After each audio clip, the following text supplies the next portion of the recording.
Bonjour, ici Patrick Pierrat, éditeur d'InfoBref. Voici l'essentiel des nouvelles ce jeudi 4 avril. Un séisme sous-marin d'une magnitude supérieure à 7 a frappé mercredi l'est de Taïwan. Il a fait au moins 9 morts et plus de 1000 blessés. Hier soir, 50 personnes étaient encore portées disparues. Ce séisme est le plus puissant que l'île ait subi depuis 25 ans. De nombreux bâtiments ont été endommagés ou sont sur le point de s'effondrer. Des dizaines de personnes se sont retrouvées bloquées. 2 Canadiens ont été piégés par des éboulements dans un parc national. Justin Trudeau a fait une nouvelle annonce pré-budgétaire. Le gouvernement fédéral propose aux provinces d'investir avec lui dans des projets immobiliers. Pour obtenir des fonds fédéraux pour ces projets, les provinces devront respecter les mêmes exigences que celles fixées dans une initiative de la Colombie-Britannique, y compris construire des habitations sur des terrains gouvernementaux ou des terrains vacants. De plus, le gouvernement Trudeau bonifie de 15 milliards de dollars le programme de prêt pour la construction d'appartements. Ce programme, désormais doté de 55 milliards de dollars, doit permettre de construire d'ici 10 ans plus de 130 000 logements. L'ingérence étrangère a-t-elle coûté des sièges aux conservateurs fédéraux? C'est ce qu'affirme l'ancien chef du Parti conservateur du Canada, Erin O'Toole. Il a témoigné hier devant la commission qui enquête sur les allégations d'ingérence étrangère lors des 2 dernières élections fédérales. Selon O'Toole, une vaste campagne de désinformation menée par la Chine aurait fait perdre entre 5 et 9 sièges à son parti lors du scrutin de 2021. Il estime que le taux de participation et le soutien des conservateurs dans les circonscriptions qui auraient été perdues étaient bien inférieurs à ce à quoi le parti pouvait s'attendre.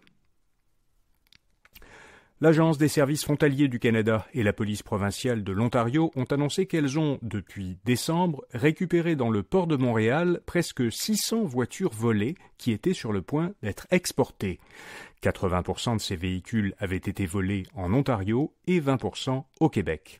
Selon la Sûreté du Québec, plus de 13 000 voitures ont été volées l'an dernier au Québec.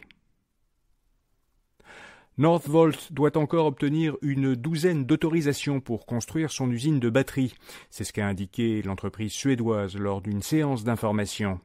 Par exemple, Northvolt n'a pas encore d'autorisation pour construire son premier bâtiment, ni pour pomper et rejeter de l'eau dans la rivière Richelieu. Le PDG de Northvolt Amérique du Nord, Paolo Ceruti, assure que l'entreprise publiera les principaux documents soumis au gouvernement pour obtenir des autorisations environnementales. Toutefois, ils ne seront publiés que lorsque les autorisations auront été obtenues. Lightspeed annonce de nouveaux licenciements. Après avoir remercié 300 employés en janvier, l'entreprise technologique montréalaise supprime maintenant 280 autres emplois, ce qui représente environ 10% de ses dépenses d'exploitation liées à ses effectifs. La société, qui vend des logiciels de commerce, explique que cette coupure de poste vise à améliorer son bilan financier afin de pouvoir saisir des opportunités. Le vendeur à découvert américain Spruce Point Capital Management s'en prend, dans un rapport, à la firme montréalaise de génie conseil WSP Global. Il l'accuse d'avoir présenté de manière inexacte ses résultats financiers. Spruce Point soutient que WSP a moins de perspectives de croissance qu'elle le laisse croire. L'action de WSP est l'un des titres cotés à la Bourse de Toronto qui affiche le meilleur rendement ces dernières années. Elle a presque triplé de valeur en 5 ans. Or, le cours de l'action a baissé hier d'environ 5% après la publication du rapport de Spruce Point. Librairie Indigo a reçu une nouvelle offre bonifiée pour sortir de la bourse. 2 sociétés qui appartiennent à Jerry Schwartz, l'un des administrateurs de la chaîne canadienne de librairies, ont fait une seconde offre pour acheter toutes les actions de l'entreprise. Cette offre est de 10% plus généreuse que la première offre qu'ils avaient faite en février. Jerry Schwartz est aussi le conjoint de la fondatrice d'Indigo.